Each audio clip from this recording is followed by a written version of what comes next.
Mangalanam cha Savvesing Padhamam Havai Mangalam Padhamam Havai Mangalam.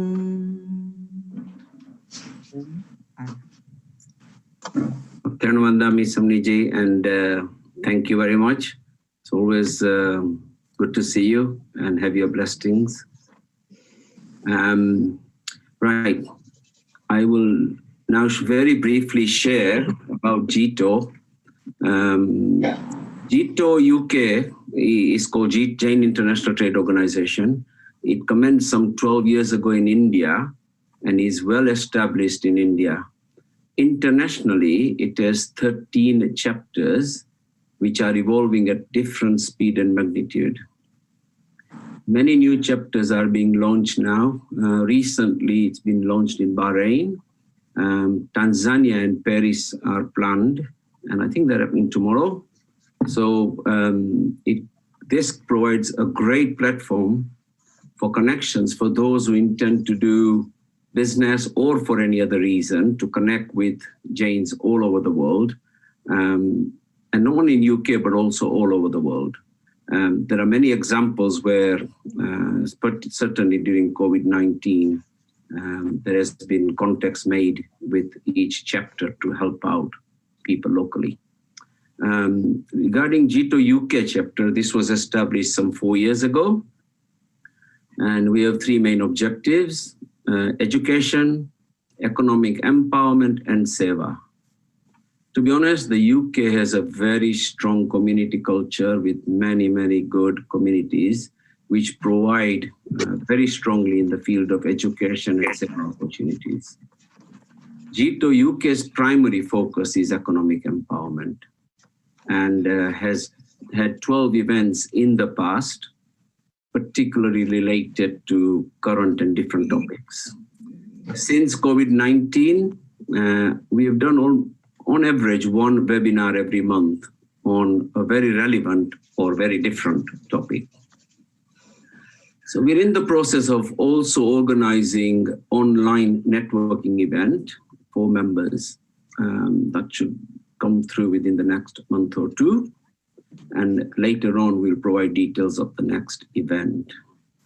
So thank you for that. Now I'd like to invite Tushar Shah, who's been a very, very strong supporter for the launch of JITO and is ex-president of Oswald Association, to say a few words. Over to you, Tushar. Thank you, Kiran Bhai, and Jai Jinendra, everybody. I won't duplicate the words that Kiran Bhai just said about JITO. He's already explained to us about JITO, but I'll just share with you a brief history of how JITO started. JITO, well, I met 2 doctors, Dr. Manoj Malu and Dr. Naren, just over 4 years ago at a function, and they started talking about JITO, and it intrigued me so much, and they wanted to launch JITO here in UK, a branch of JITO India. So things got talking from there, and I'm very pleased and aware, actually quite honored that we paired up with JITO at the time, the body, and we helped launch JITO here in UK at Oswald Center. And since then, underneath the leadership of Kiran Bhai, Dr. Manoj Malu, and all the team behind him, you know, they've made some great strides. Of course, every country has its difficulties and different ways of working and thinking. But in the circumstances, I think this team has done some fantastic work. And it's very important for us as communities to support JITO, because JITO is a good complement to all communities. All communities are doing their own work, but JITO is a complement for all organizations. And I'm very pleased that Oswald has been linking up with JITO as and when it can, especially today as well. And we wish it every success. And of course, it is continued. And we all know the strengths of working together. I'm not going to repeat what those are, but we all know the strengths that we get when we all join hands, work together, and the empowerment that Kiran Bhai just mentioned about. It brings businesses together. JITO brings businesses, like-minded people of trading, business, ideas, where they can share ideas, exchange ideas, and it empowers everybody. Yeah? So it's important that we're going to support that. On a slightly separate note, I just want to add that Oshwal Association tomorrow celebrates its 15th anniversary of the day that we built our Derasa. We have a Dhaja ceremony tomorrow at Oshwal Center, Porter's Bar, where we're raising the Dhaja, the flag on the Derasa. That is a restricted event, unfortunately. Well, we all know why, because of COVID-19. But from 1:30 to 5:30 tomorrow, our Derasa is open. Come and see it. We've extended the Derasa. It's a beautiful Derasa place for worship. Yeah, we would all like you to join us for tomorrow. And on top of that, Oshwal Association has launched a Jain Darshan book. It's a beautiful book. It explains, it's a bilingual book in Gujarati and English. It explains about all the rituals with pictures, all the sutras, all the pujas that we undertake and how to be undertaken, and kindly sponsored by the family of late Hansraj Bhai Devraj Shah, Sigma Pharmaceuticals, which you're all aware of. This book is available to every Jain out there. There is no cost, so please come and pick up a book as well. But come to Oshwal Center for some darshan tomorrow. So that's a short note from Oshwal. Finally, I take this opportunity, of course, Dr. Rajesh Jain, I've heard a lot about him. I've not heard him, but I've read a lot about him. So we look forward to his as our keynote speaker and the webinar today. So thank you, Kiran Bhai, Manoj Bhai, and all the team at JITO UK. Thank you. Thank you, Tushar. That's very kind of you, and it's always a pleasure to see you. Yeah. And perhaps, Tushar, if we can post on the chat box the link for tomorrow's event, it would be great. I know Ashish is here as well, so hopefully Ashish and Tushar can do it. Now, may I invest Mrs. Pragna Bendamani from... Hello? Yeah, we can hear you. You can hear me, yeah. Pragna Bendamani, a trustee for JVB, to say a few words. Thank you, Kiran Bhai. Jai Jinendra to all, and good afternoon and good morning in USA. Yes. The trust.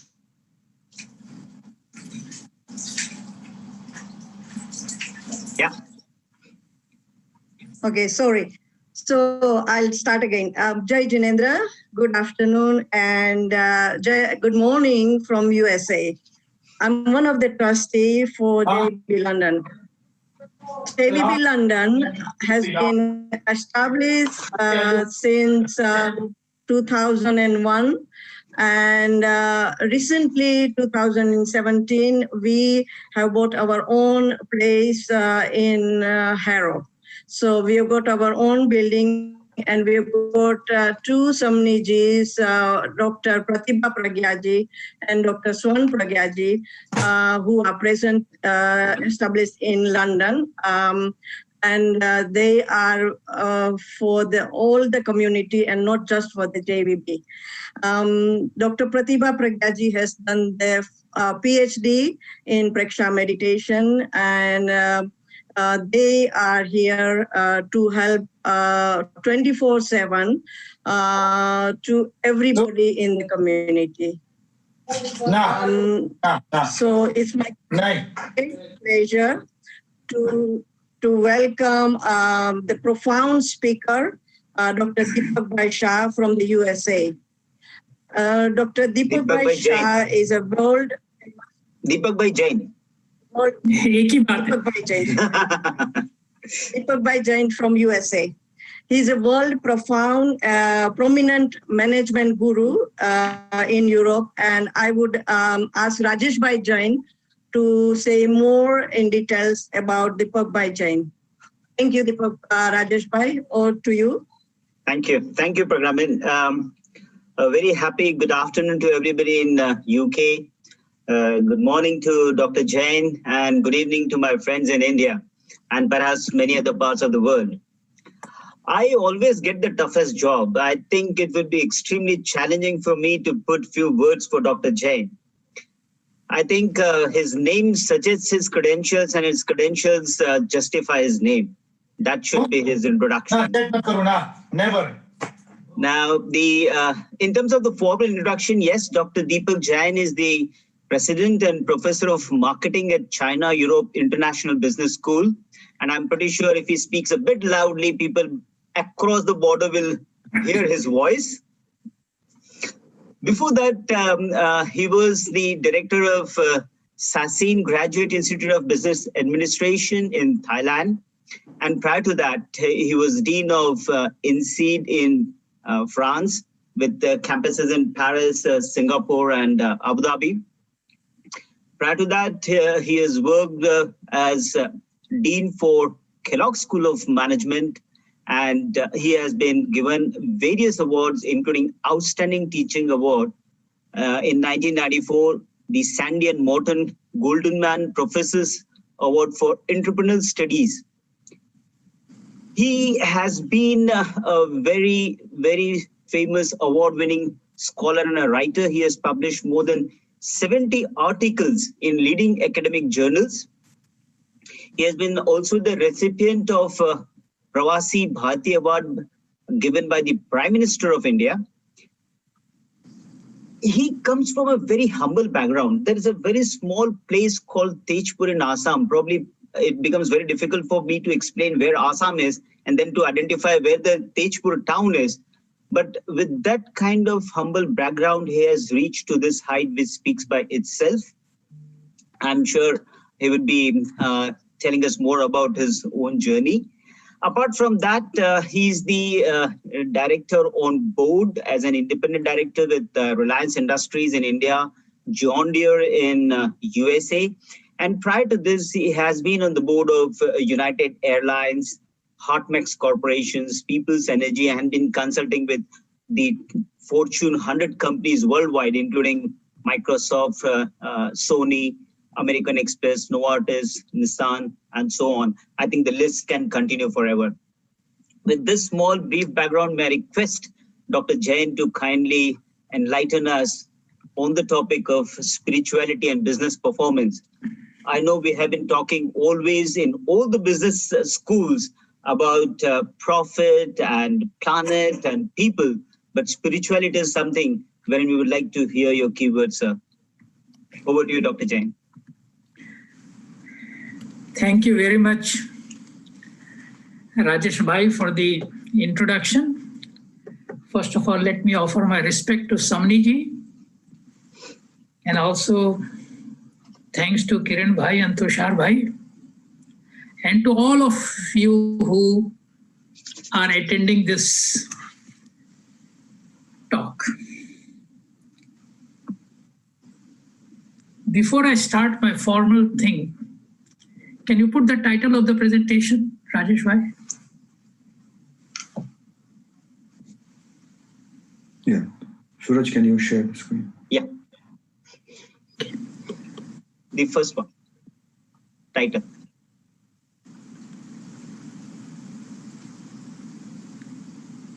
No.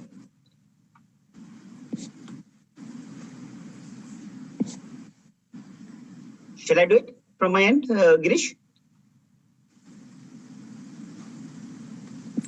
While it is coming, let me just say something about the introduction. In the introduction, Rajesh Bhai mentioned that I grew up in a small town in Assam called Tejpur. And let me tell you the significance of this town. It was 1962, month of November, somewhere around the 18th of November, 1962. Some of you may recollect, China attacked India. And when China attacked India, they came to India from the northeastern part, and their army moved within India through this area called NEFA, Northeastern Frontier Agency. Today it is called Arunachal Pradesh. So when the army, the Chinese army, moved through that part, the first plane, after crossing the mountain, the first town that is a town, the area is called Bhalukpong, but the first civilized town is Tejpur.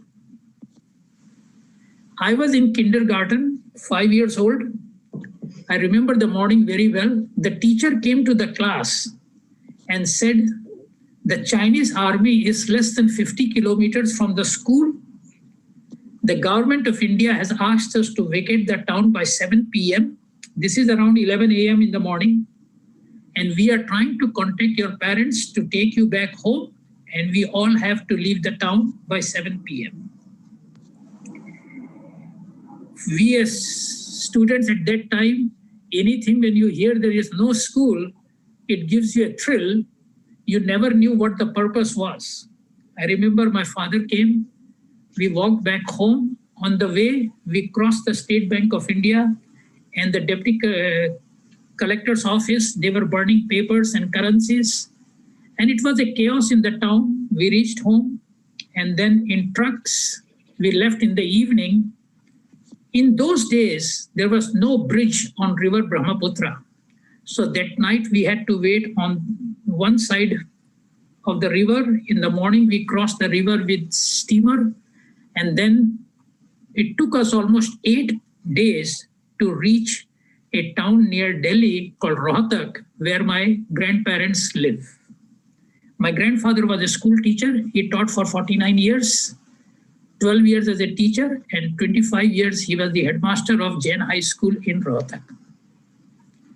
I tell you, this is November 1962. November 2017, one of those refugees was announced as the President European of China International Business School in Shanghai, and that refugee today is speaking before you. The same person who ran a refugee never thought that one day the Chinese government would appoint, and my appointment comes from the Shanghai municipal government, would appoint an Indian to head an institution in China. And I attribute this to 3 things. First is our parents' commitment to bring the children in the best possible way. Indian parents' first priority is बच्चों को कैसे अच्छी तालीम दी जाए. Sorry to speak in Hindi, but this is what I mean. The second is the Indian education system. I tell you, our education system, at least till college level, is very rigorous. Teachers are very committed, at least during the days I studied. And the third I really attribute in all speech I make is our Jain sanskars. The Jain sanskars that we grew up with is our biggest strength in this world. And given the commitment of parents, our Jain values or Jain sanskars and the Indian education system, I grew up in a town called Tejpur. There was no university there. So in order to do the university program, you had to appear as a private student through a local college. And I remember this was 1976, when some people one day came to see my father and said, Jain Sahab, have you seen the newspaper today? My father said, why do you say that? He says, your son topped the university with a gold medal in mathematics and statistics, and you should try to send him to study at IITs and others. Unfortunately, my father didn't have any resources. And somehow or other, I told my father, Bauji, we will just study in the same town. And aap log ka ashirwad hai, so we will all do well. I finished my graduation, and then for postgraduate studies, I had to go to a town near Tejpur called Guwahati. My father took me to the bus station, and first time he put me in a bus and told the bus driver that this boy does not know where to get down. So tell him when the university bus stop comes in Guwahati, he should get down there and not go to the main bus station, because from there the university is again 10 to 12 kilometers. I sat in the bus and never knew that the person who first had a bus ride in 1976 would one day become the director of United Airlines, the largest airline in the world. The point I want to make is everything is possible, but one thing that I want to tell people is never compromise on trying to get the best education, the best advice. But when people give you advice and people give you suggestions, follow it up to the full extent. Many people get advice, few benefit from it. People hear it and let it go. My success comes because the teachers who taught me, people who gave me advice during my career, ki kya karna hai, how to move forward. I respect those suggestions. And today, after serving 25 years at Kellogg School, 12 years as a professor, 13 years in the Dean's office, then to be the Dean of INSEAD in Europe, then the head of the institution in Thailand, and that I got an invitation by the Royal Highness of Thailand. She came personally to recruit me to Chicago, and now in China. And I took the China job only for the emotional reason I told you. One other alternative I had was to be the Dean of MIT Business School called Sloan. I said no to Sloan because I thought that Sloan would be another like Kellogg. But to me, being in China was an emotional reason I articulated earlier.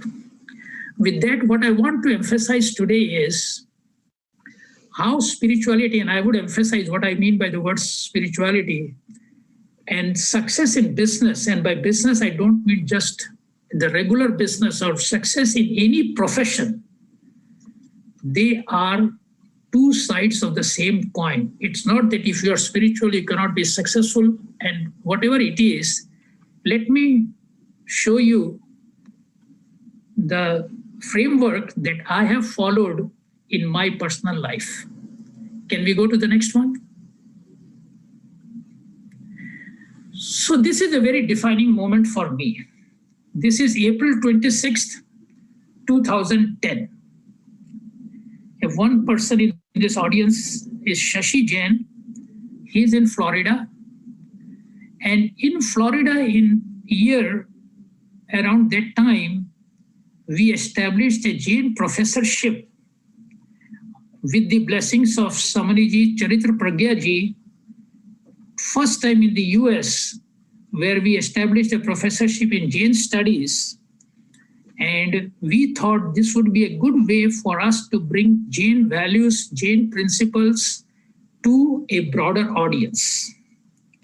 Shashi Jain said that, Deepak bhai, you have to come to Ladno and meet our Lord there, Mahapragya ji, and he is very much keen to meet you personally.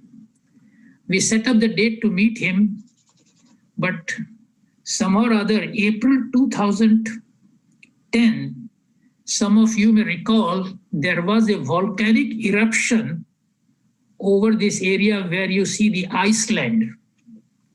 And all flights from US to go to Europe were cancelled because of the impending danger. So we kept trying and it didn't happen. But finally, I got an idea that there are other ways to go to India also. So I decided to take a flight from Chicago to Los Angeles and flew through Pacific side to Hong Kong to Delhi, and then from Delhi we took a car to drive to Jaipur, and from Jaipur we went to Laddo. This is the day when Acharya Shri and I had a conversation for about an hour and a half. And he says, I need your help to create something. His vision was what he called a wisdom world. A world of wisdom. Dekhiye, universities are where we give people knowledge. His idea was how you create a platform which is beyond knowledge, or what we call wisdom. And I will share more about this later on. I had never met him before. This was my first interaction. And he says, this is what I have in mind. He gave me his full views, and Acharya Shramanji was sitting next to him. Ye April 26 ki baat hai, 2010. That night I had to fly back to Chicago. I was the Dean of Kellogg and we had a meeting. As I came back, and I tell you, I think that was the last meeting he had I think it was May 7th or so that year, His Holiness left us, and I still remember his blessings that I had just, I would say, 10 days before that. This was meant to be, because nobody would have, at that time, we were planning that we will do a big thing on his 90th birthday and so on. But whatever it is, he was able to communicate what I would say his last wishes or his last lesson to us. And from that day, I thought that it would be good to promote what spirituality is to a broader audience. I remember I got an honorary doctorate degree from Florida International University, and my talk there was on this concept called spiritual entrepreneurship. So this morning, I offer my utmost respect to Acharya Shri and to everyone, all of you, where I was fortunate to get his personal blessings and his time. Next. Now I thought that let me share with you, yes, just leave it here for a moment. We will go one column at a time. So 2012 I was the Dean of INSEAD, and it was a very tough year for me personally. I was in Paris and I was diagnosed with brain tumor with cancer. For any intellectual, you cannot expect a worse disease where your key intellectual resource, the brain, gets infected. And I was advised by the doctor in France that to go to US because the tumor was between my speech and memory area. It was deep inside my brain. April 19th, 2012, I was operated. And the doctor who operated me, actually, the one other doctor who came on the operating table was a student of mine at Kellogg School. He did his executive MBA. He had retired as a neurosurgeon, moved from Chicago to San Francisco. But when he heard that I was sick, he flew that day to be at the operating table. The other doctor did the surgery, but he was just there to make sure that things went well. I recovered from it. But I tell you, as a teacher, your biggest assets are the students or the alumni you create. And I was blessed that I recovered. My speech came back, but I lost a lot of memory in this process. But while I was recovering, I started thinking about what has happened to global businesses over the years. And I always believe when you have to think big. So I gave a thought to what has happened in the world over the last 500 years. Of the last 500 years, if you see, the first 300 years, I have not thought beyond that. Can you put the first column? If you look at the first 300 years, the 300 years prior to the last 200 years, I would describe the business model as a model of colonialism. In those days, countries went and acquired other countries. We Indians were ruled by the British for almost 200 years. The players I would describe as countries. The metric was power. How powerful you are depends on how many countries you have as your colonies. And the impact was the strength. I remember in earlier days in India, there was a saying that the sun never sets on the British Empire, because Britain was the most powerful country in the world with having the maximum number of colonies. And that was the power of Britain. Then things started turning and another power emerged, which is United States of America. US got independence in 1776. And with the emergence of US, a new business model emerged. Can you put the second column? And that was the model of free market competition, what we describe as capitalism. A free market, you heard about Sir James, when he, not James, Keynes, and the whole capitalism started, and now the needle shifted from countries to corporations. The corporations became the powerhouse. I am on the board of John Deere and Company, and we have celebrated 80 years of our existence. The oldest American company in the world happens to be DuPont, close to 190 to 100 years. But what I would say that if you look at US businesses, you would see history of corporations that goes back to almost 200 years. And the last 200 years, these corporations, the metric they were driven by is described as profits, or you can call it share price, or whatever the financial metrics can be. And the more successful you are, is the more profitable you are, we define the impact is you are a successful organization. And today, MBA students would love to work for that. Where are we today in this 21st century? For the third column. This century I describe as a century of human capital, and I call this century a century of entrepreneurialism. If you look at the top companies today in the world, start with Microsoft, Bill Gates, Facebook, Mark Zuckerberg, Alibaba, Jack Ma. You look at Uber, you look at Airbnb. Today, the new ideas are not coming from large corporations.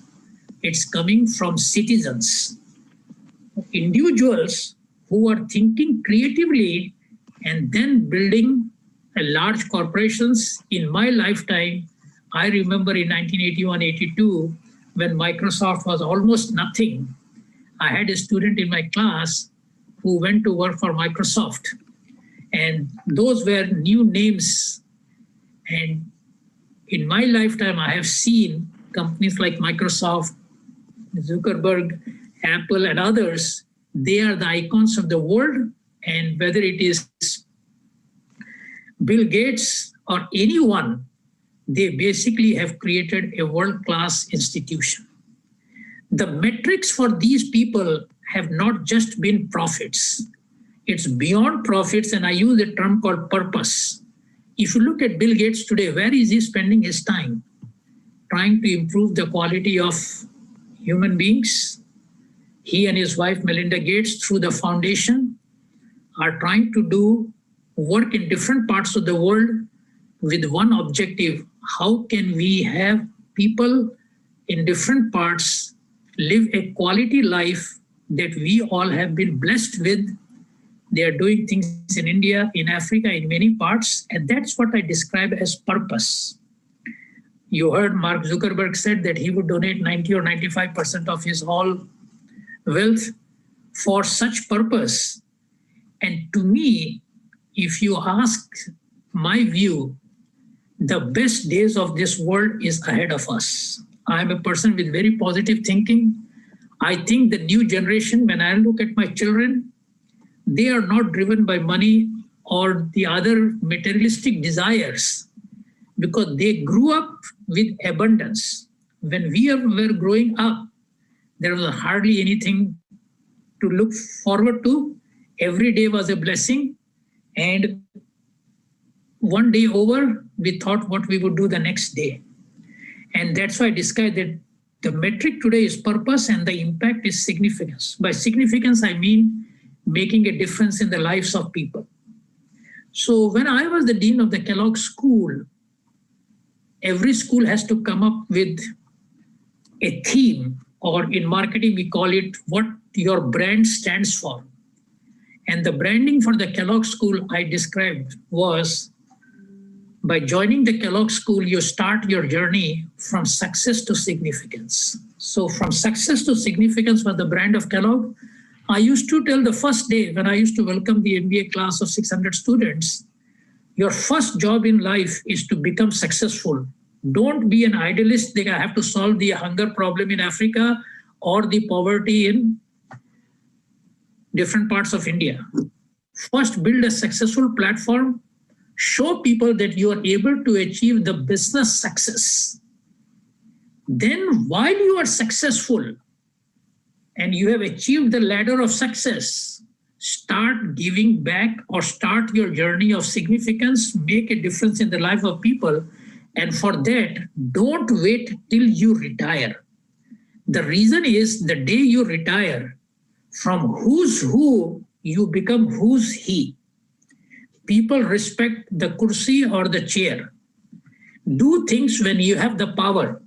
The day you lose that power, no matter how great you were, people would not give you the same respect, the same recognition what you had when you were there. So my point is that in this generation, when I look at the new generation, and I have been teaching for 41 years, I am very hopeful that the new generation today would make a difference in the world if the political conditions are supportive. And I think as the power comes in the hands of this new generation, we will see lots of development in different parts of the world. Next. So today I want to talk about this concept of entrepreneurship. And entrepreneurship doesn't mean that everyone starts their own business. Entrepreneurship to me is a spirit. In Hindi, I use the word called lagan, the determination that you have. It's a spirit where you want to do something on your own, and or you want to create something, you want to build something, but you want to put your personal energy into it. Now, how you define entrepreneurship, or first I will say what are the different types of entrepreneurship. Let's start with one first. The common thing is business entrepreneurship. Now, it was not recently, I would say this started in the early 90s, when entrepreneurship became a course in business schools. I remember at that time we didn't have professors to teach that, so we used to bring successful entrepreneurs to come and teach a course. They were adjunct professors, and what they taught in the course was how you write a business plan. You have a very good idea, but the idea is only good when you can communicate that idea in terms of a business plan so that the investors can understand what your business model is, what are the sources of revenue, what are the sources of cost, and this business vocabulary was taught to students. Then we created a course on entrepreneurial finance. How do you get financing as an entrepreneur? You don't have a history to show. I at Kellogg School taught a course on entrepreneurial marketing. I used to call the course as marketing on a shoestring budget. When you have a very little budget, how you do good marketing. And I used to teach that course because, as was mentioned in my introduction, I had an entrepreneur give a chair to me called Sandy and Morton Professor in Entrepreneurial Studies. So I used to teach the students how you can do marketing without having much money. Again, what you need is the mindset and the drive. Money would come if people believe in your idea. So the business entrepreneurship is driven by creating successful business where you want to make profits. Eventually, either you sell the company to someone else or you take the company public. We have seen that from Microsoft, we have seen that from Facebook, you see that from many other such organizations, including Jack Ma's Alibaba. Next. Then during the late 90s, and I would say more in 2000, the second form of entrepreneurship came, which is social entrepreneurship, which was driven by how we have entrepreneurs who don't want just to create a successful business, but their aim is how we create a better society, or the objective function is society welfare as opposed to just the profits for a firm. So the scope was bigger than just creating a successful business. Social entrepreneurs, or in business schools, we used to have a course called Public Not-for-Profit Management, and lots of social entrepreneurs came. I had in my class some social entrepreneurs. Today, they are very successful. They created very successful organizations. And again, Social entrepreneurs also, you need to have money, revenue coming in, but the bigger purpose is from profits to purpose, and that is how we make a better society, better community, or better living for general people. And this is also, I got lots of money from people donated to Kellogg to build programs on social entrepreneurship. The third, and this is what I want to personally talk about, is spiritual entrepreneurship. Rather than creating a better business or better society, more important is how we create better human beings. जिसको हिंदी में इंसान और इंसानियत, how you create better people. And when I use the word spirituality, to me in spirituality, the two key words that I use are personal integrity and self-respect. Spiritual entrepreneurs would go for a business, but they would never compromise their self-integrity, even for a profit purpose, and their self-respect to just get some few extra dollars. So how you create better human beings, better mankind, and once you create better mankind, you create a better society and a better world. So spiritual entrepreneurship to me is more at a micro level and then building the blocks to create a better world. And I would elaborate on it more as we move along. And how spiritual entrepreneurship is not independent of the business and social entrepreneurship, but spiritual entrepreneurship to me is the start of the journey where you create good human beings. Next. So this is a framework that I have developed over the years, that when you look at any human being, our life is a combination of three concentric circles. The first one at the top is what I call genes. And this is something that we are born with. So you are born in a family. I was born in a Jain family. So I have in myself the Jain sanskar, the word genes, DNA, I would use the word sanskars. And that is something given to you. There is no giving up that, you are born there. The second circle on my left from here is what I call self. And self is your autoimmune system. This is who you are. A family may have 5 children, but very difficult to find 2 of them alike. Even if 2 are twins, you see very different behavior between the twins. This is you yourself. You have the sanskar coming from the family, but this is your own self or your own autoimmune system.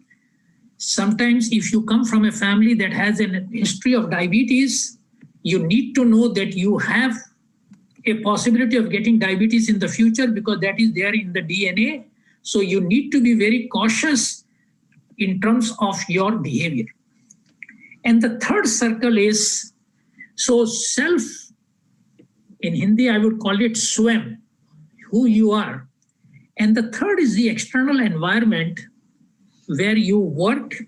And this is, I describe as sangat, people you come across in your work. So if you are a human being, on a daily basis, you are influenced by the people you work with. You have your family traits or your Jain traits, whatever it is, depending on the quality of the family. And then you are. The most important thing that drives success in business is self-discipline. And self-discipline is important, and that discipline is driven by your genes, your parental advice that you grow up with, the quality of teaching you get, and how you don't get distracted by the external environment. Sometimes we as parents try to make sure that our children don't go into bad sangat or bad company. And I thought that I will just share a personal story with you.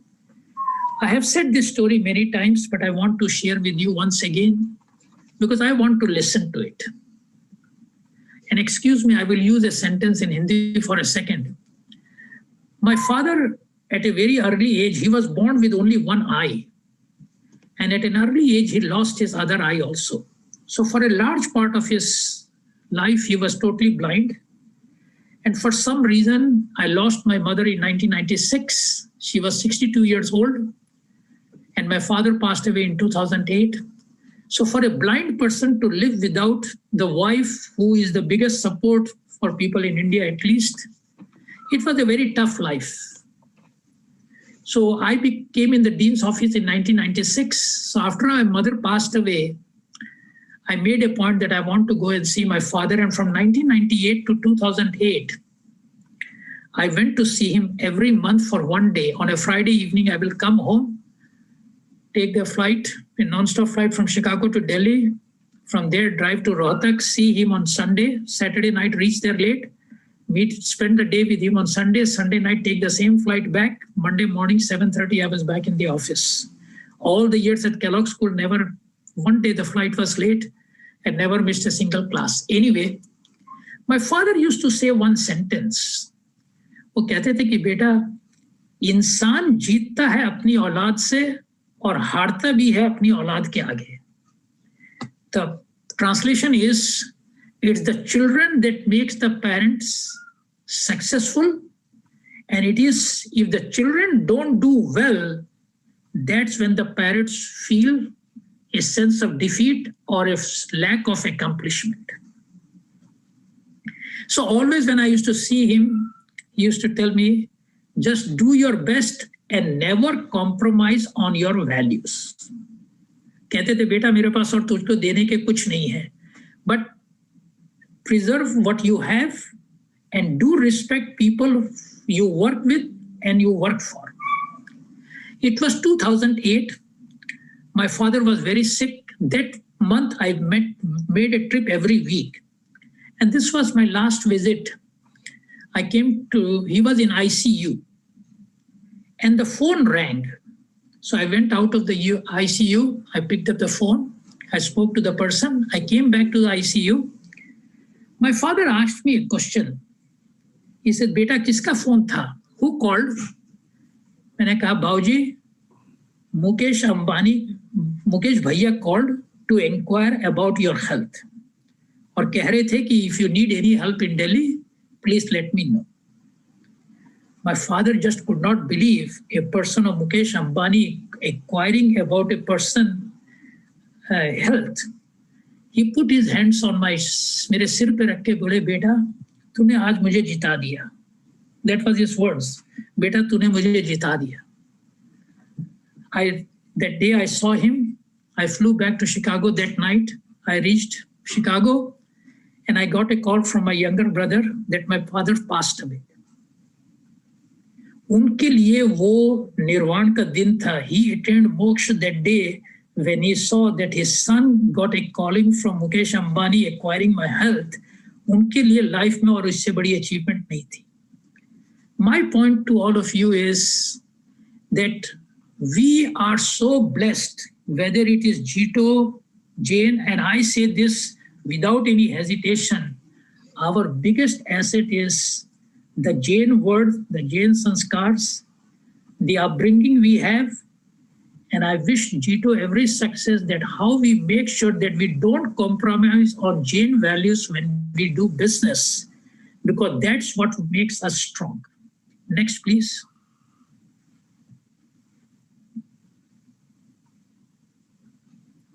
Now, so this is human behavior. Now comes human intelligence. We all grew up hearing this word called IQ. IQ is the intelligence quotient. And IQ, I put the word mind.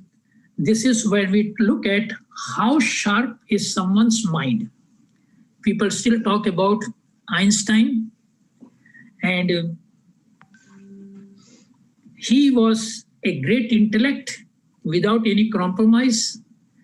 And people like that are very rare.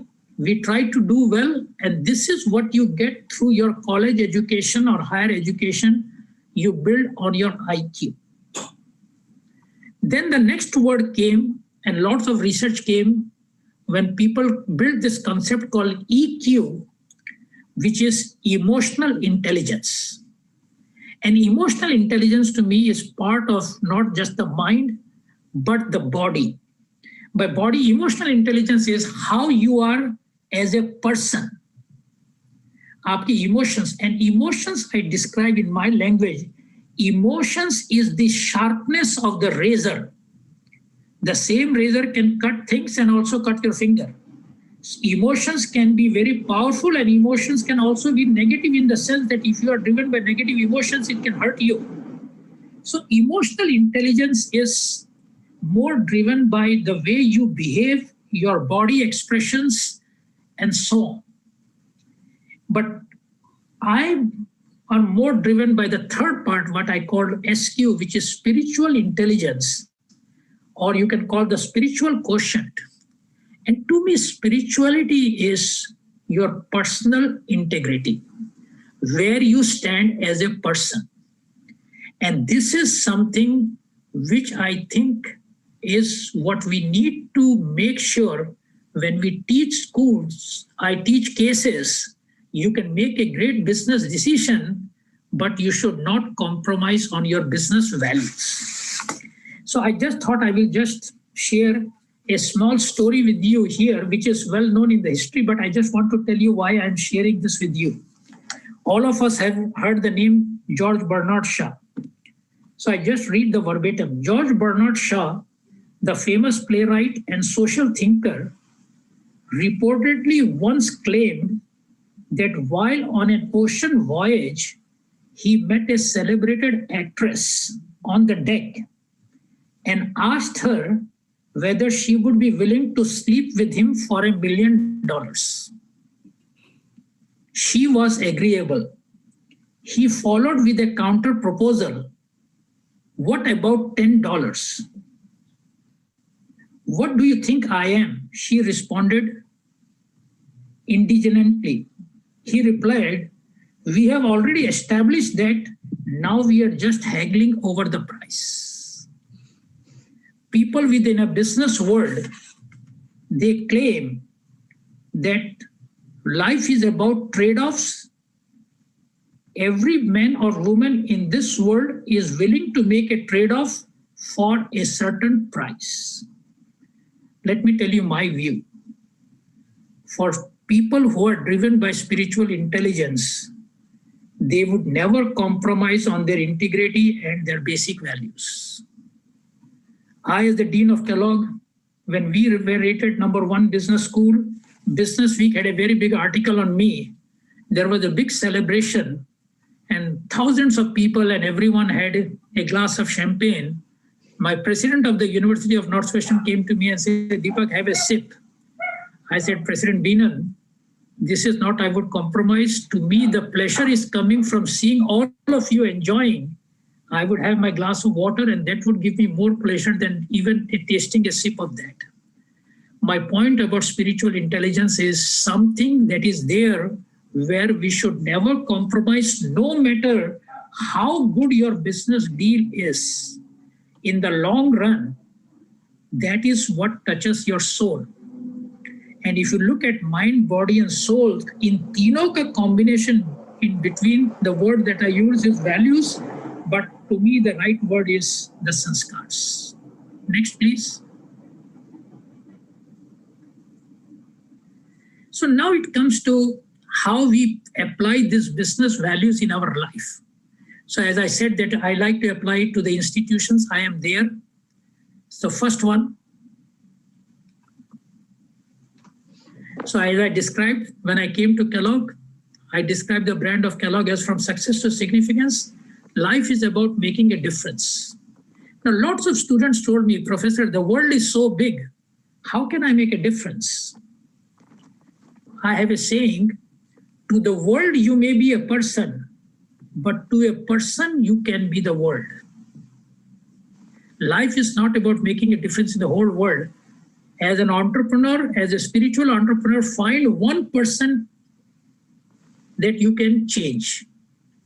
I had the blessing, somebody gave me a letter. I one day received a letter from a professor of US in Tejpur Deepak, I read some of your work. Would you like to come and do a PhD in Dallas, Texas? All of a sudden, kabhi socha bhi nahi tha. What I mean is, we should very much think about who we are. And to me, the first part is you're building yourself. So when I said that journey is from success to significance, I tell, don't think that you have to change the whole world. Start with one person and start building. I have a saying that the elevator of success is out of order. Take the stairs one step at a time. There is no sense of rush. Next. The dean at the business school, when I went to INSEAD, it's a European school, they had this branding called Business School for the World. I thought for the world is very vague. So let me tell you what I wanted to change. I could not do it because I had to leave because of my illness. My theme was, next please. Next line.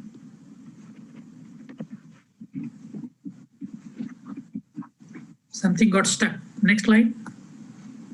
Suraj or okay. It's going from my side. I can see the change in the slide. Rajeshji, can you see? Okay, I will tell you what the line is. The line is business school for a better world. I said that we should not be a business school for the world, but business school for a better world. And a better world means the world which is driven by spirituality. And again, by spirituality, I mean creating better human beings. Can you go further or not? Then I will just speak. Now comes to the school called CEIBS, where I am today, CEIBS. And here, the brand of CEIBS, I said, we are a business school in China. People come here to learn about China.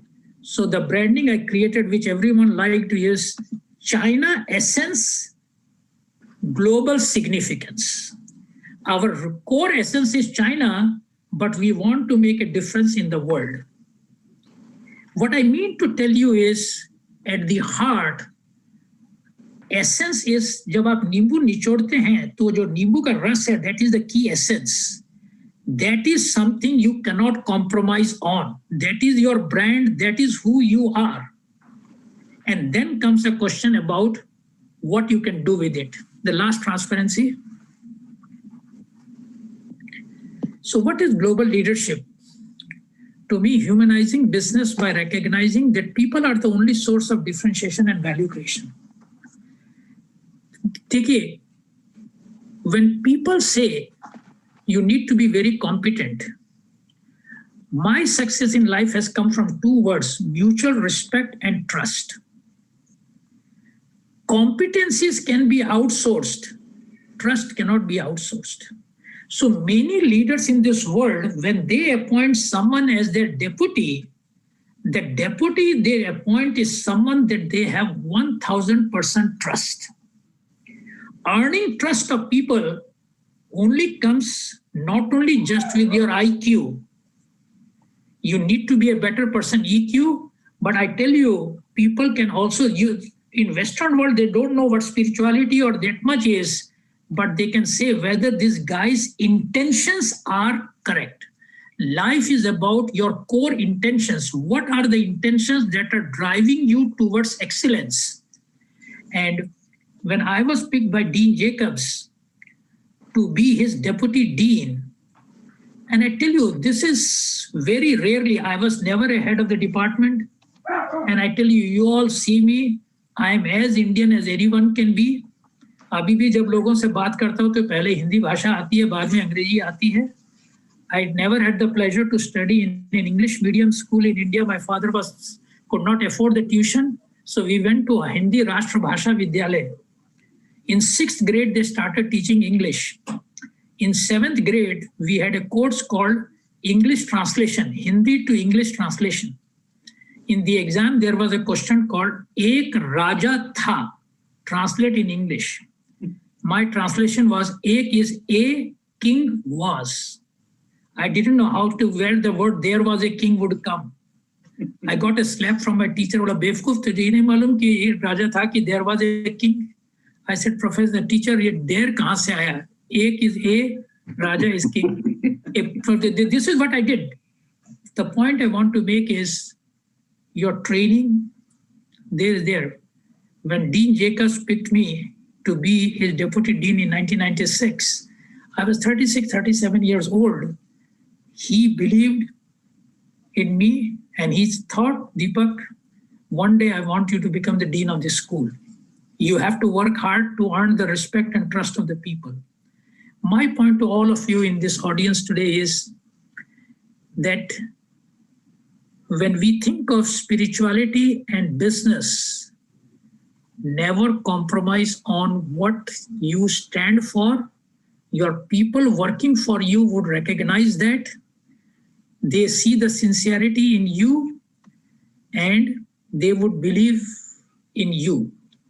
मैं हमेशा कहता हूं कि no challenge ahead of you is greater than the force behind you.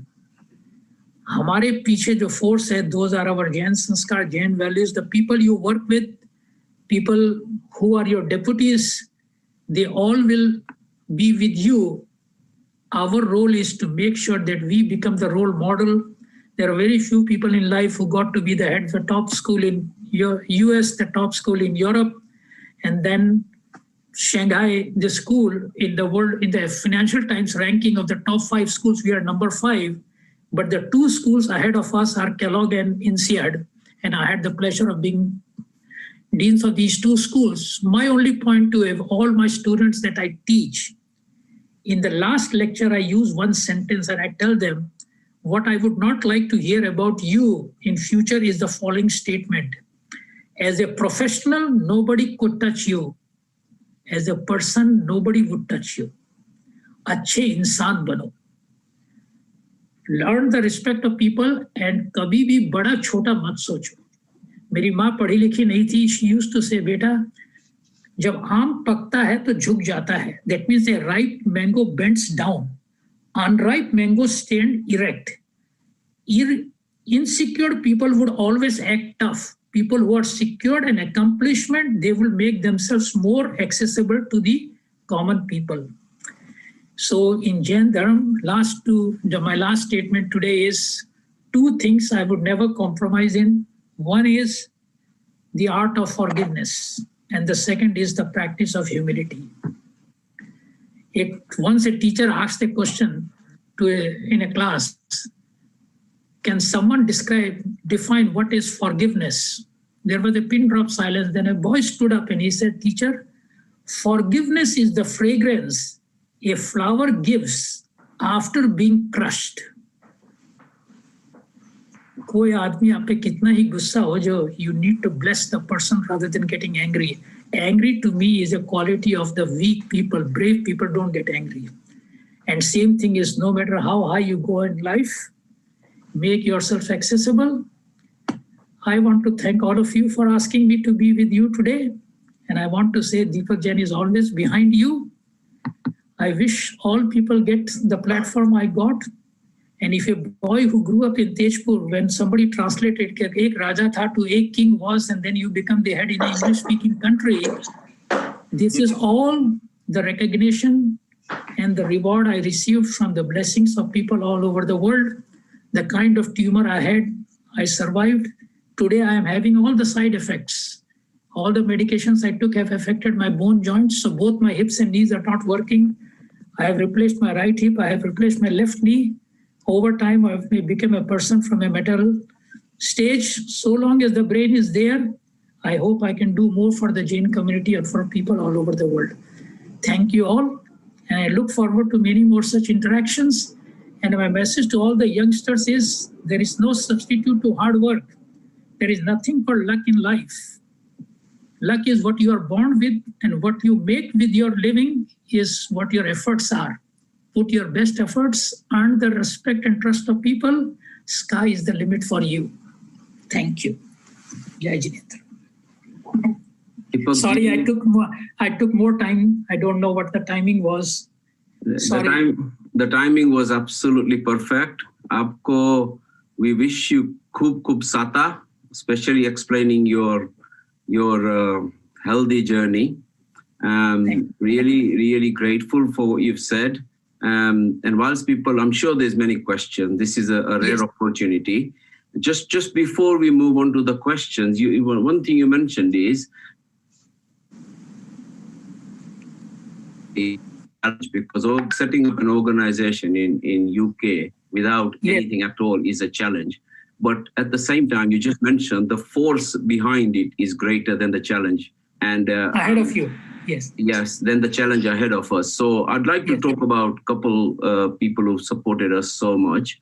One is Divyesh Kamdar, Comline Company. They have been our sponsors, and it's not just the financial support. Yeah, it's not just his financial support, but also the guidance. Is a business icon for UK. He's always been there where he can, and always been there to support. Same as Tushar was mentioning and Pragnaben was mentioning before. So these are the forces for JITO. Were very nice. And unfortunately, he's really apologetic that he could not. Koi baat nahi. Way he would have done, Divyesh, and I would have asked him to share something. The second person I'd like to say thank you to is Bharat Shah of Sigma. Again, a business icon in UK. Bharat himself is extremely supportive to communities. He is our sponsor, webinar sponsor. I've seen Bharat here. If I may invite him to say a couple of words, and then we'll move to question and answers. Very good. I would like to convey my sincere gratitude to him. Thank you. Bharat, can you unmute and say a couple of words, if you may? Yes. Can you hear me, Kiran? Yeah. Yes. Yeah. Thank you very much, Kiran. Thank you, our speaker today, Deepak Bhai, Kiran Bhai, Manoj Bhai Malu, Rajesh Bhai Jain. Thank you all for, on behalf of my family, I thank you all to give us this chance to be one of the sponsors of this amazing webinar and talk. I really congratulate the entire JITO committee for this initiative. Shortly, my sincere request to all the guests watching this event to support JITO, not only by becoming members of JITO, but to support such events in the future. JITO is an amazing business networking group, not only in the UK, but worldwide. Thank you again, Kiran and everybody. Thank you very much. Just want to add, we are very soon going to open the JITO chapter in Chicago. Oh, very next good. month. Excellent. Yes, we are going to open the Prem Jain and others are coming, and they are opening a chapter here. Deepak ji, actually, thank you, Bharat Bhai. Thank you very much for your kind words. Deepak ji, actually, I've just seen Prem Jain on the participants list. Prem Jain is the chairman of JITO in USA. If Prem Jain, you are here and you can unmute, would welcome a couple comments.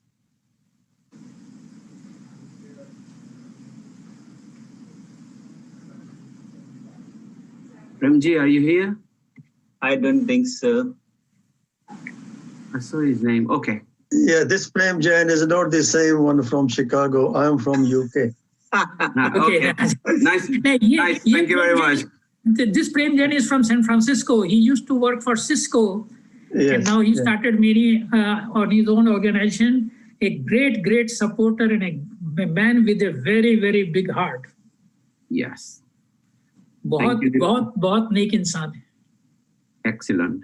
Thank you, Deepak ji. Okay, Rajesh, I'll pass it to you and Ashish for question and answer, please. Yeah. Dr. Sab, I wanted to ask you a very simple question. I have learned all my life, the business schools teach how to make more and more profit. Yes. Business schools of late then started talking about their resources, the people. Then we started working and bothering about the environment. When do you think a time will come when the companies will be assessed based on their spiritual quotient? You said in terms of persons, yes, you talk about personal integrity, you talk about self-respect. Yes. But do you think it's soon going to be the rating based on the spiritual quotient of the organizations which will drive the business? My answer is yes, and I tell you why. Earlier, companies used to hire people on IQ.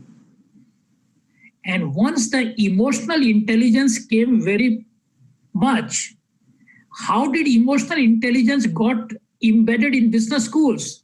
We don't admit students just based on their records, their GMAT score, their GP and others. We started interviewing people.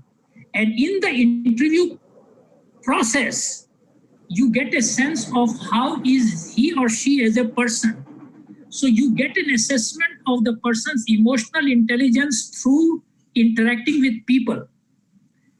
That is now very important in all business schools. At Kellogg, we would never admit a student if somebody is not going to interview, and the interview may be even digitally. Today, since we can't do that, it's only a matter of time.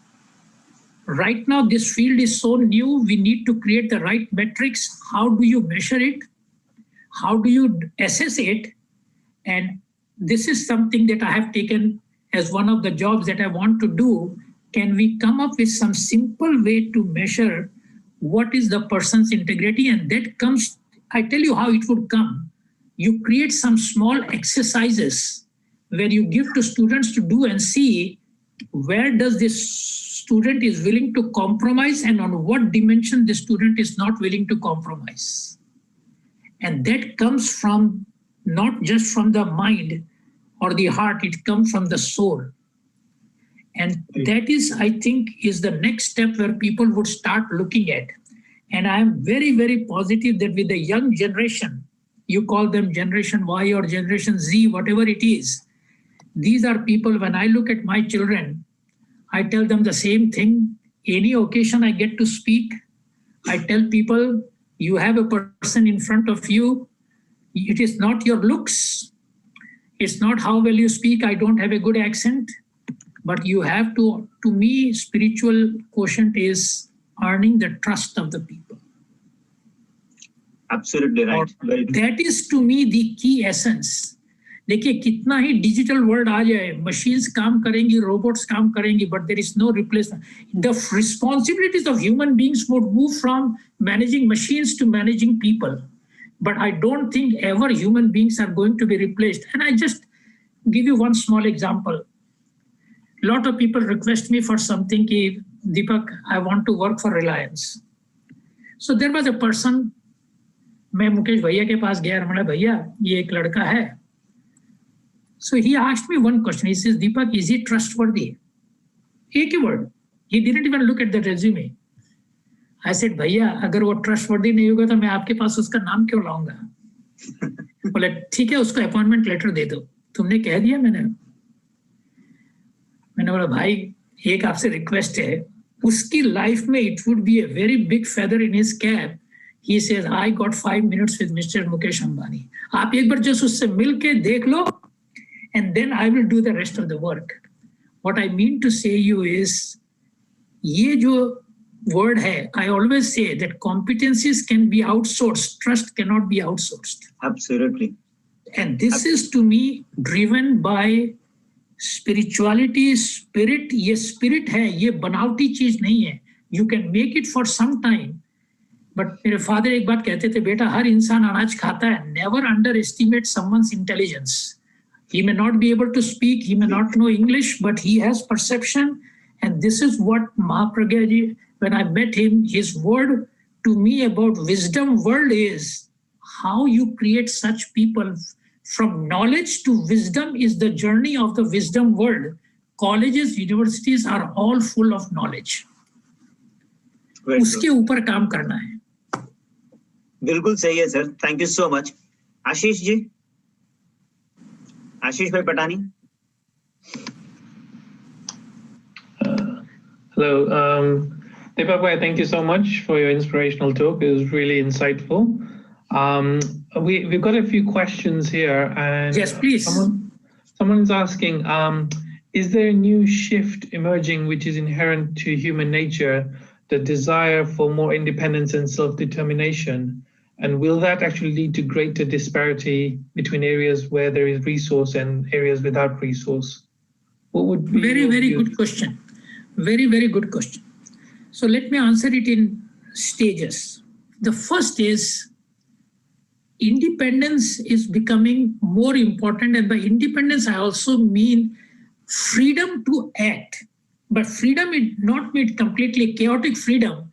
Freedom between the boundaries or between the boundaries of the principles or values of the organization.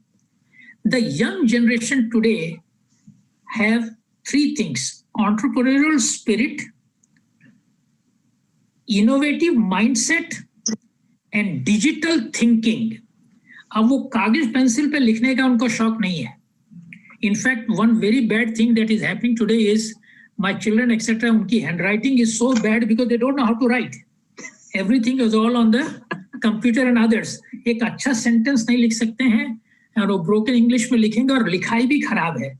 Now, whatever it is, so when you have entrepreneurial spirit, innovative thinking and innovative mindset and digital thinking, you need to create a sense of freedom, or what I mean is reverse mentoring. Mentoring होता है बड़े छोटों का. Today you have to learn from the younger generation how you build the institutions of the future. This is step one. Now, when you say about economic disparity, I don't believe that, because the young generation is not driven just by self-promotion or profits. The young generation has a sense of purpose.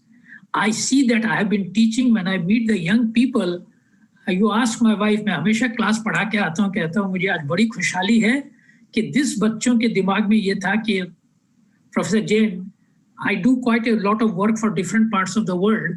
So they would say, Professor Jain, how can I support you? Abhi, just to give you an example, when I left, I went for a fundraising trip. And this person was the number 2 person at Goldman Sachs. He was a Kellogg graduate. I wanted to ask him some money.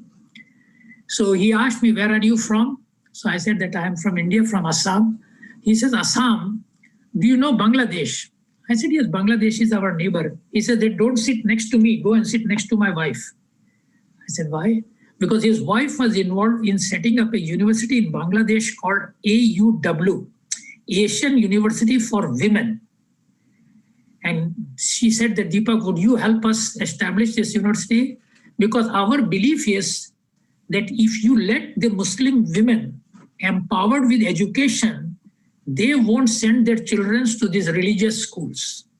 So after I left Kellogg, I made several trips to Bangladesh. This is a full-fledged university there.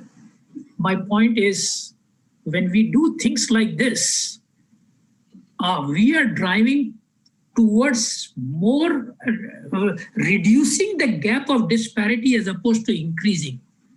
And I don't believe that this approach of freedom or freeness would create disparity. What we need is delegation. What I mean is give them the power to do things. अभी भी हम लोग सोचते हैं बच्चे हैं नालायक हैं, इनको समझ नहीं है. They have more intelligence and more wisdom than even we have. So I want to repeat, these are just like a sharp razor, as I said, these are people driven by good emotions. Let the emotions be driven towards strength and towards a good purpose. That is the role of people like us. I have got another related question, Professor Jain, from Mr. Vaibhav Haria. He's asking, which is a well-known company which is operating on these principles, where the leader is driven by spiritual values? I can only think of Bob Chapman, CEO of 3 billion global manufacturing firm, Barry Wellmiller, and the author of Everybody Matters. So I think it again relates to the same thing. Do we have examples wherein industries are now? So spiritual driven is with the people there. When Bill Gates started this thing, people didn't think that he was spiritual or anything. But if you look at his work today, Same thing about, I had a chance in 1998 to spend some time with Bill Gates. He came to Kellogg School. I was in the dean's office. At that time, he was completely driven by share price. Every week, Microsoft was doubling and all those things. You look at Mark Zuckerberg, and I'm in China, and I see Jack Ma also when he left the job because he wants to do more for the common people. So what I see among corporations today is we are at a very early stage of spirituality and business. Just like entrepreneurship and business came in the 90s, when people started, I remember I used to tell companies that every Friday, the new MBS you hire, Friday ko dopair se 2 se 4 baje, bring this MBS and ask them if they were today in this company, what could they have done differently? Yeah. What new products they would bring. Create this culture of people to speak up. That is, to me, something that the seniors should encourage. Main thing is about changing the culture of the company, the DNA of the company. Today, Satya Nadella is doing the same thing at Microsoft, which didn't happen at all in this whole regime of Steve Ballmer. I did a lot of work for Steve Ballmer. Every month I had a 15 minutes meeting with him. In 15 minutes, 14.7 minutes, he would only tell me, he had no idea whether to hear from me, but this is what his style was. So I think people are building that. Microsoft is at a very different level today than what it was for 10 years under the previous, not to complain about the previous regime. It's about leadership. It's about the values of the leader. And also one more thing is a culture of inclusiveness. How you include other people. And secured people create team spirit. Insecure people would be like a dictator. And dictator means you don't trust your subordinates. Right. Secured people would trust people, create a team, give them delegation, give them authorities to do something. That is what I think many companies are doing. And I still tell you, US is far better than many countries in the world. I was the dean of Kellogg. I had 2 deputies. मैंने उनको कह रखा था जो काम करना है. Only I have one question when you take a decision. Is it in the best interest of the Kellogg School? If the answer is yes, go ahead and I will defend you. But don't bring your personal interest or someone's interest in this thing. Institutions are always above individuals. There is no compromise there. Very true. Thank you, Deepak. And we also have another question here. In the digital world with artificial intelligence and machine learning taking over many tasks and output, could there be a bias and exploitation of the results? And how can we prevent this, especially in light of the spiritual entrepreneurship you spoke about? Again, artificial intelligence, machine learning, and IoT, Internet of Things, they are creating efficiency in the system. The key word there is they are doing tasks that human beings used to do, but now we can let them do and use the human beings for more effective communication. My last line today was that people are the only source of differentiation and value creation. Artificial intelligence, machine learning would create efficiency in the organization. They may create effectiveness, but they are not going to create competitive edge. The competitive edge is going to come from human beings. Yeah. And so what is changing is our roles and responsibilities, and more decision-making would come. That's why in many business school, the first course that we teach, now a lot of courses can be taught online. Any course that is well-structured. So when people ask me, what do you teach in a business schools? I tell them, we teach our students how you put structure on unstructured problems. Education is about structured thinking.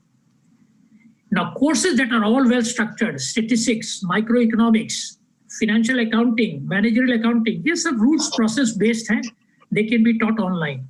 The first course in MBA program today is a course called Critical Thinking, where you harness the power of human intuition And in that process, you harness spirituality, and spirituality to me is personal integrity, personal self-ethics. Is this guy going to compromise on that? And not everyone would do that. But in the class, you can see at least 1 or 2 people would come with that level. Now it is the role of the teacher, how much importance you pay to that part in the overall decision what the company should do. So we are in the very early stage, but I can rest assure you, the process has started. The question is the acceleration. The speed. Excellent explanation. Excellent explanation, sir. So nice of you. Thank I think keeping an eye on the... So Rajesh, if there are questions for people, tell them they can send the questions to me directly and I can just respond to them. That would be fantastic. Give them my email address, deepakcjain@gmail.com, and I write Deepak by D-I-P-A-K, not D-E-E. So unko boliye, jinka koi question hai, I would be more than happy to respond. Fantastic. That's a great help to us. Thank you so much for your time. I would request our secretary, Dr. Manoj Malu, to kindly say a few words. Dr. Malu, please. जय Jinendra, doctor Jain आपको प्रणाम, आपको भी, audience को प्रणाम, और in fact I'm speechless, and normally I don't stop talking when I get a chance. I will capture the essence of this talk and the level of spiritual growth which you have reached, the personal growth, by the incidents you narrated, that you flew once a month to see your father, for years to see him. 122 trip India के बनाए थे. Every air hostess knows me and every pilot knows me कि उसी flight में जाता था, वापस आता था. And for me, that is the culmination of growth in every dimension, not just spiritual. The words you have uttered, the narratives you have given, the incidences you have mentioned, they have inspired me, and I'm sure they have touched the heart of so many of the audience here as well as on YouTube. Really, really, truly grateful to you, sir, for sparing your time. And I can see, coming from Bihar, I could see some of the parallels in our lives. Yes. Learning English at the age 8. Yes. There was a thing, moments in my life. देर कहाँ से आया मुझे समझ में नहीं आया. Teacher ने एक चाटा मारा कि क्या बेवकूफ हो, मैंने बोला. Also on this Teachers' Day today, to talk about Acharya Mahapragya ji and talk about the Jain principles, amazing chemistry that you have built up. In the audience, we have got some very learned people from across the world, and I'm grateful for all of them to spare the time on this Saturday. And जो हिंदी में बोलते हैं आपने बहुत शोभा बढ़ाई इस occasion. नहीं, आज Teachers' Day है. And let me just tell you, teaching is something I never considered as a profession. Teaching is something I worship. मेरे father अंधे थे. Classroom में जाना is my Shraddhanjali to him. Excellent. Correct. And finally, I'm very grateful for all the Jain organizations in the UK, particularly Oswald Association UK, Jain Viswa Bharati, who have been, who have organized this program together with JITO UK. That is also to, acknowledge virtually every other Jain organization in the UK has been absolutely supportive to efforts of JITO, including the event today. I'm equally grateful for our sponsors, Bharat Bhai, and as earlier Dr. Kiran Bhai mentioned, very, very grateful. And finally, our next program is, Rajesh Bhai, would you please give the slide for the next program? Yeah, let me get that slide for you. Yeah. Manoj, while she's doing that, if I can ask each board member to unmute and just introduce yourself once Manoj is finished. Very good idea. Very good idea. There's a lot of work goes behind the scenes, and not everyone is visible today.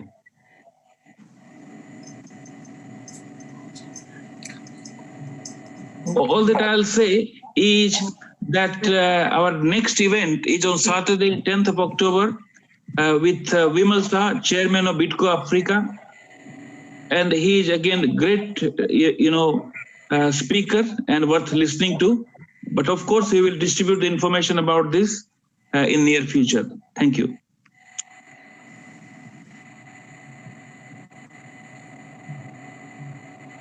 Thank you, everyone. It was great to have you all on this session. My sincere thanks once again to Dr. Deepak Jain. And one more last thing which I would like to add. Whenever I spoke to him, I never felt that I was speaking to Professor Deepak Jain. अरे हाँ बोलो भाई राजेश क्या करना है अच्छा अरे चिंता मत करो मेरे पास खूब टाइम है फिर we come from that business ground that we are talking to a managing director and the chairman of the company and then he will ask 10 different questions. अच्छा फिर मैंने कहा सर आप हाँ मैं 15 मिनट पहले ज्वाइन कर लूंगा आप चिंता क्यों कर रहे हो? I felt so homely. I felt as if yes, this is the biggest ease I would have ever faced in my 30 years of professional life, the comfort which he extended. And that's when I really appreciate when he said, it is not, today you get so many intelligent people in the industry, but people which are having the highest value are the people who can be trusted. Sir? I have a question. Could you give the telephone number of Deepak? क्या जी? सुनाई नहीं दिया. Number. I will pass it on to you, Dr. Ilaben. Yeah. Yeah.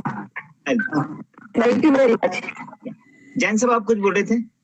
नहीं मुझे समझ में नहीं आया वो क्या पूछ रही थी तो मैंने बोला क्या है उनको क्या चाहिए कॉन्टैक्ट नंबर भेजने के लिए बोला हाँ बिल्कुल मैं भेज दूंगा बिल्कुल उनको मेरा व्हाट्सएप का आपके पास है भेज दीजिए.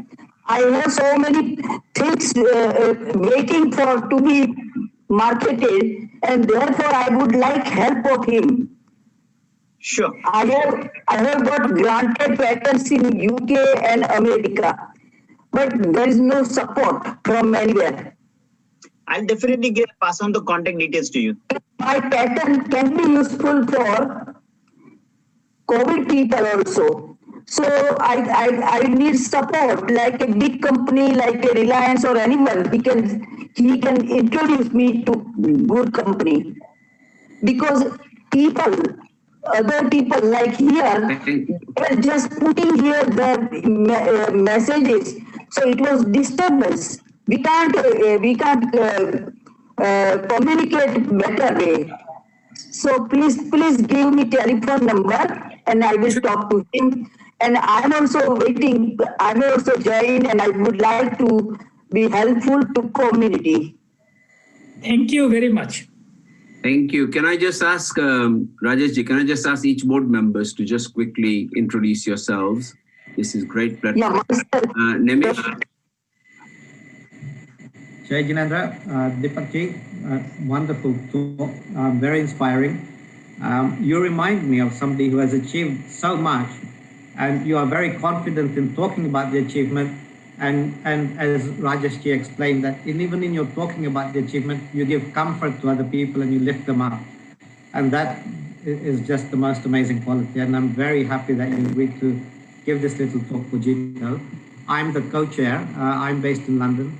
I would like to ask you one question. On the security in India, we typically have the guru system. You as you become a certain age, you find a guru, and then you go more to the ashram, and you spend more time in satsang and on all these things. Do you feel that system, we need to embrace that more at a younger age, or do you feel that the system needs to evolve a little bit with the modern world? देखिए, there is no such thing as the right time to do when. It's to me जैसे आप believe नहीं करोगे शाम को हमारे 3 बच्चे हैं छोटी उम्र से मेरा एक रूल था घर में कि सब शाम को भगवान की आरती करेंगे. ये you have to put these things early in life because every day is very precious. Satsang to me is a very important concept. At least मैं उनको हमारे जैन शास्त्र की 2 लाइन सुनाता हूँ और I put the 2 lines in the form of a story. because the story they would remember वो lines नहीं है. How you communicate in the satsang to the young generation, you should be customer centric, जो उनको अच्छा लगे. And that is the art we need to build, and the earlier you do is better. क्योंकि इसके लिए कोई right timing नहीं है. Whenever you are ready, मैं हमेशा कहता हूँ, the child is always ready. It is the readiness of the teacher to convey the message in the way the child can appreciate and comprehend. Jain sir, when you said talked about teacher, हमारे teacher यहाँ पे समनी जी हैं. समनी जी 2 शब्द कहना चाहते हैं. बहुत जरूर. मैं तो मुझे तो मेरी पहली मीटिंग चरित प्रतिज्ञा जी के साथ थी फ्लोरिडा में, जब हमने वो जैन प्रोफेसरशिप शुरू की. उन्होंने मुझे कहा कि दीपक साहब मुझे आपका सपोर्ट चाहिए. या समनी जी please. Om Arham. First of all, I pay my respect to Gurudev Shri Mahashamanji, and I really rejoiced that it is a centenary year of Acharya Mahapragya ji. And Deepak ji, you made a big impact of Jainism at Florida International University, and still Samni Jis are carrying that teaching line to the, like Jainism is alive in many other universities, and now I think America is taking lead in spreading the Jain messages.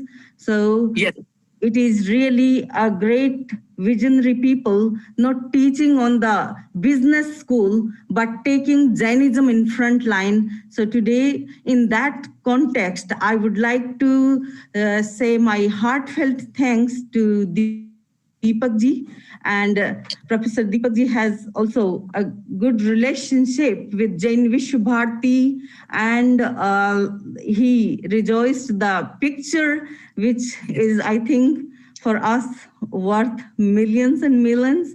And the concept of wisdom world, as soon as you show your presentation, I shared with Surendraji Choraria, that time president of Jain Vishwa Bharati, and he says, this is the man who has that image, because Acharya Mahapragya given the seedling of wisdom world in Deepak, Professor Deepak Jain's brain. So it is your brain, a fertile brain, and we all are hopeful, and we would like to thank you from the bottom of our heart that really your Jain sanskara, the family legacy, that legacy is not money, but sanskara. And those sanskara, I'm happy to hear that you passed on also in a way to your alumni and to your family. And I got opportunity to be there in Tejpur, and your sisters are like very close to us for 4-6 months. My Chatumas Reni retreat in Tejpur. And I got many other opportunity to hear you time to time. So it is really a great power, because money is power, but upon that, your experience is the valuable asset for the Jain Samaj and wider humanity. So I hope that there would be a sprout in the wisdom world concept. जरूर करेंगे, करना है मुझे, वो मेरी moral responsibility है. चलिए फिर. Can I just ask the other board members, please? Thank you, Samni ji. Girish, are you there? Sulabh? Yeah, Jai Jinendra, Deepak ji, thank you so much for today's talk. You come across as a very relatable person, and the examples you've given from your life is something that all of us can associate with. It's not just about what you have taught us today, but also as you as a person, what we really is a good example for me and everybody else. That even after reaching all the height, you can come across as somebody very humble on the ground, and somebody that everybody feel free to approach to. So thanks so much for that. Thank you. Malaji, are you there? Malasha? Girish? Thank you, Sulabh. Any other board members, please unmute and introduce, and then we'll close it. Rajesh, Yes. Rajesh, Ashish, we can close after that, please. Hi, this is Sangeeta. Oh, Sangeeta, hi. Hi. I just want to say it's a very, very inspirational talk. I'm a JITO board member. I just wanted to say to Deepak ji, very inspirational talk. I was particularly, what resonated most with me was the fact how he looks upon the next generation, that we should be learning something from them rather than all the time. I just feel people are saying, usko kuch nahi aata hai, wo log jo hamari sanskriti hai, usko follow nahi karte hai. What I find is they actually are more true Jains than we are, because they believe from the heart and they follow it from the heart rather than because their parents are telling them to do it. And that really resonates. I just wanted to ask, would it not make life easier for deans or people who are teaching at business school levels if only these sort of things were taught to kids when they are at primary school and enhanced at that point? Because I think that is where our generation has failed. See, मेरे father एक कहते थे कि बेटा मेरे पास तुमको देने के लिए कुछ नहीं है, बट भगवान का आशीर्वाद है, ये तुम्हारे साथ हमेशा रहेगा। वो जो ब्लेसिंग्स हैं वो मेरे साथ हमेशा हैं, मेरे टीचर्स की, मेरे पेरेंट्स की, फ्रेंड्स की, एंड दैट्स माय इंस्पिरेशन। और तो मेरे पास क्या है? Very nice of you. We learned a lot today. Thank you so much. Thank you, Deepak ji. I'm one of the other board members. Kiran bhai, thanks for the opportunity to speak here. One of the things that resonated very firmly was about how you mentioned about the satsang, how the things about kids that you have to instill very early in the age. I think the whole thinking around those things have a different level to it. And there's lots of talk, lot of takeaways from your talk today. And I think the best thing is you've also established a contact. You have shared your email ID and your whole humbleness around reaching out to you. I think we as JITO UK, all members here and all the audiences are looking forward to it. And I'm sure you will get a lot of emails from us. Thank you. And we are looking forward to be in touch with you, Dr. Deepak. Thank you. Thank you. Or get nahi, I have to wrap up. I have a talk at 10 o'clock. Mere time. Good. Okay. Yes, sir. Rajesh, Ashish, please close now. Thank you. Yeah. Okay. Suraj, can you close that? Leave the meeting. Yeah. Thank you so much, sir. Thank you, Thanks a lot everyone. once again. Thank you, sir. Thank you. Thank you to everyone.